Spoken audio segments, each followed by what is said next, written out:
Hello there friends, and welcome to my 6th weekly Final Fantasy news update this week in Final Fantasy. So far I have created 2 videos at a time, one focusing on mobile gaming and the other on everything else within the Final Fantasy universe. It's a bit of a slow week this time around, so I'm going to be rolling all of it into one, and we'll see how it goes. Maybe it will become something I do every week. So I'll cover the regular Final Fantasy news first and then move on to the mobile at the end of the video. And with that, let's just get stuck in. Now, this first bit is not specific to Final Fantasy, but Square Enix recently published their financial reports for the 2016/17 fiscal year, and things are looking pretty damn good for them. So I'm not going to dive too deep into this, but as of the 31st of December 2016, Square Enix had brought in 190 billion yen in net sales. When compared to the same period the year before, which was approximately 150 billion yen, it begins to look pretty nice as a 24.4% increase. It's important to point out now, I guess, that these aren't Square's profits. This is simply the amount of money that they have taken in through sales. This increase can be chalked up to a number of things. Obviously, Final Fantasy 15 releasing was a big one.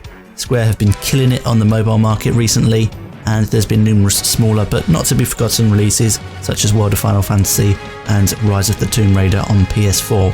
Now, what is particularly interesting is their projection for the end of this fiscal year, in which they expect they will end on about 250 to 270 billion yen in net sales, and that would be by the end of the 31st of March.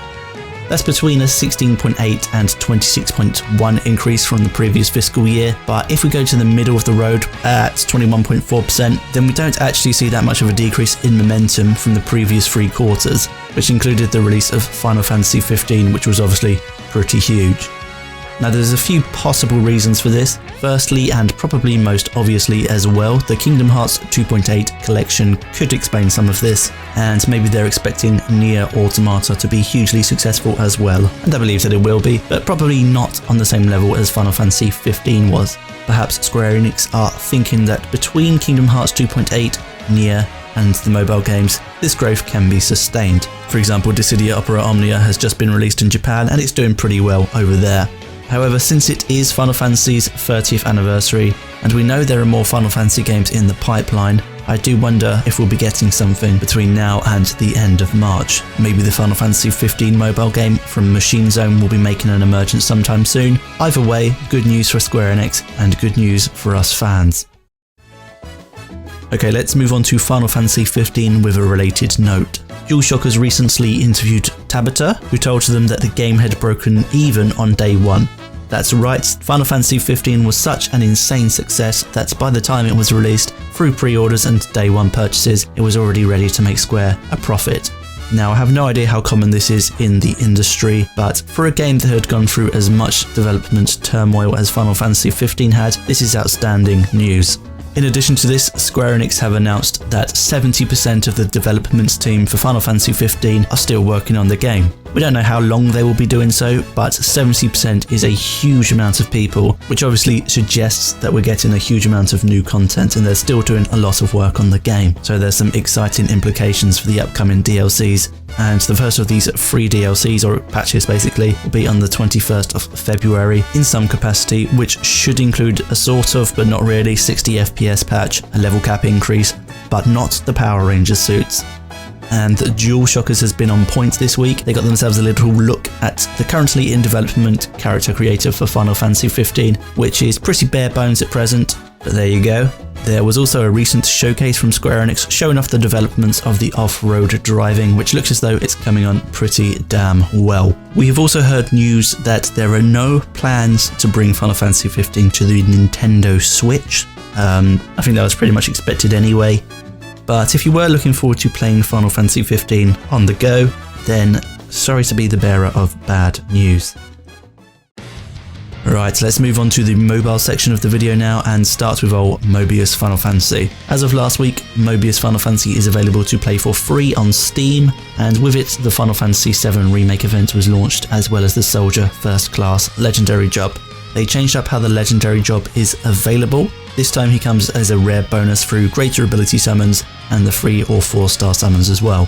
He's relatively common compared to, say, Minwoo from the previous event, and he's way more accessible in general than the past legendary jobs. I managed to get him on my first pull, which was pretty lucky by all accounts, but if the stories that people tell are to be believed, and I see no reason why not, then there is no fail-safe mechanism on pulling him, which is generally bad for us, the players. People claim to be spending up to $200 in attempts to get him, and if that is the case, then the previous paywall method was actually way more preferable to these people.